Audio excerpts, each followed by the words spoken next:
pouvez pas vous accompagner en Bretagne sans passer par Brocéliande. C'est un de mes endroits favoris sur toute la planète. La forêt de Brocéliande, hantée depuis près de 1000 ans par les légendes du roi Arthur, Merlin l'Enchanteur et des chevaliers de la Table Ronde. Qui vous amenait quand vous étiez petite ici? Ma maman. Muriel, je crois. Exactement, qui m'a fait découvrir... D'ailleurs, ça fait partie de mes premières lectures. Voilà, elle m'avait acheté toute la collection du roman des Chevaliers de la Table Ronde, de la légende de Merlin, de Perceval, de Lancelot du Lac. Donc votre mère est passionnée de toutes ces histoires, oui, et elle a su vous les transmettre. Exactement. Je pense même que ça a fait aussi, ça a contribué au fait que je suis devenue une artiste, le fait de me donner l'envie d'écrire des chansons, des textes. Brocéliande, il y a quelque chose en plus ici, vraiment.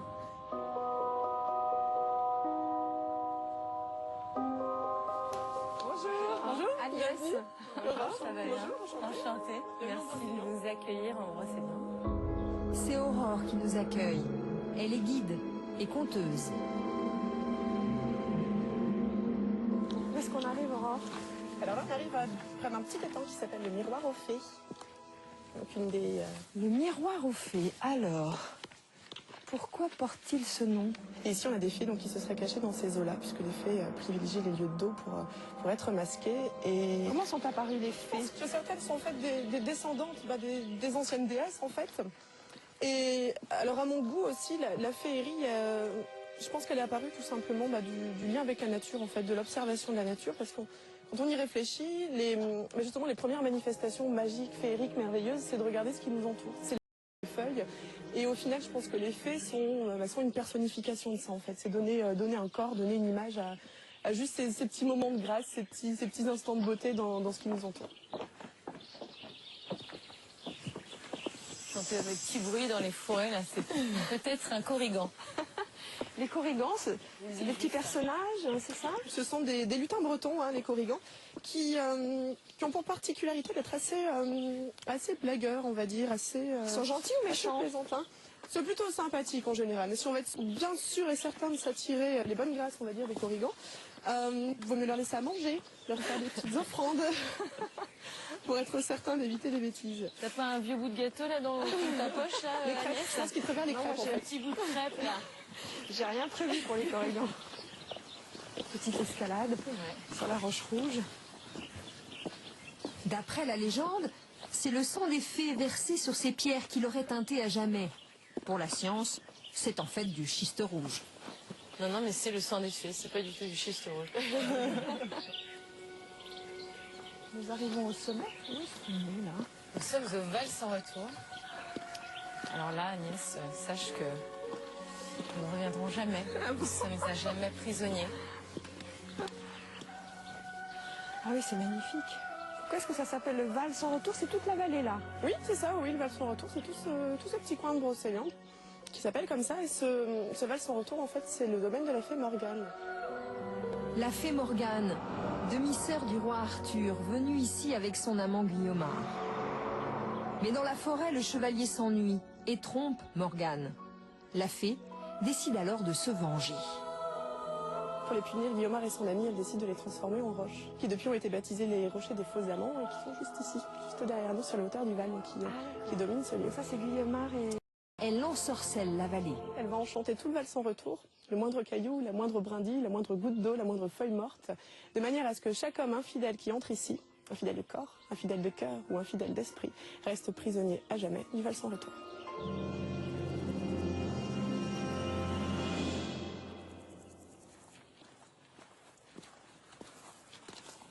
Ça, c'est un des plaisirs de Brocéliande, hein, de marcher, De méditer sur les sentiers de Brocéliande.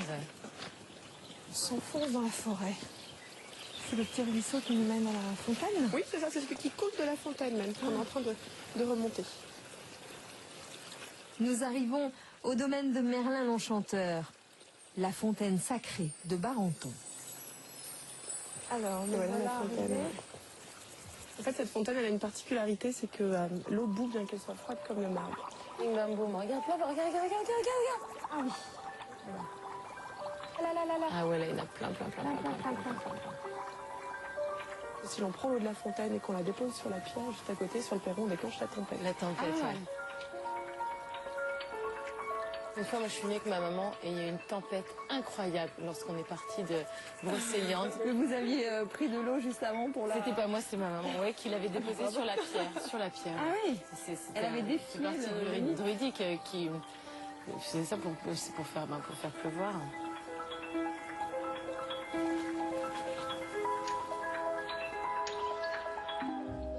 Nous sortons des entrailles de la forêt pour arriver devant un arbre mythique, Aurore. Hein. Oui, c'est le doyen de la forêt, un des doyens, qui s'appelle le chêne guillotin. Donc il aurait 1000 ans à peu près. On imagine tout ce qu'il a pu voir passer sous ses branches. Ouais, environ. Il était déjà là au temps des croisades, il était déjà là à la mention de l'imprimerie, il était déjà là pour beaucoup de choses, pour tout il était déjà là en fait, le chêne guillotin. C'est quand même un arbre exceptionnel. Quand on imagine tous les gens qui l'ont touché et qui l'ont enlacé, ça donne envie de s'amener.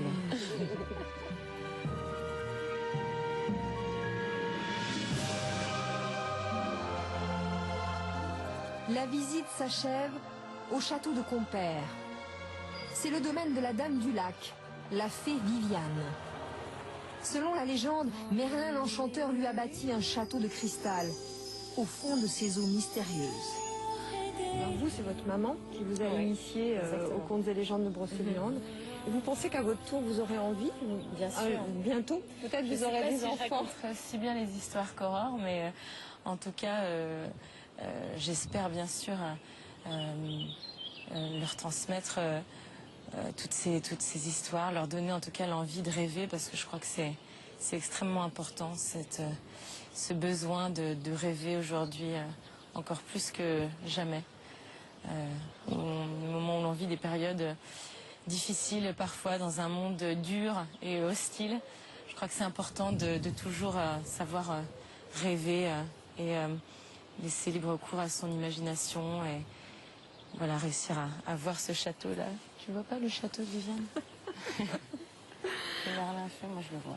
Merci beaucoup, Nolwenn. Ça a Merci été à une vous. très très belle rencontre. Merci Agnès. Vraiment, j'ai C'était, partagé de très beaux moments avec vous. Beaucoup ri, vécu plein d'émotions différentes mais très fortes et ça restera un souvenir incroyable pour moi. Merci beaucoup de m'avoir permis de vivre tout ça.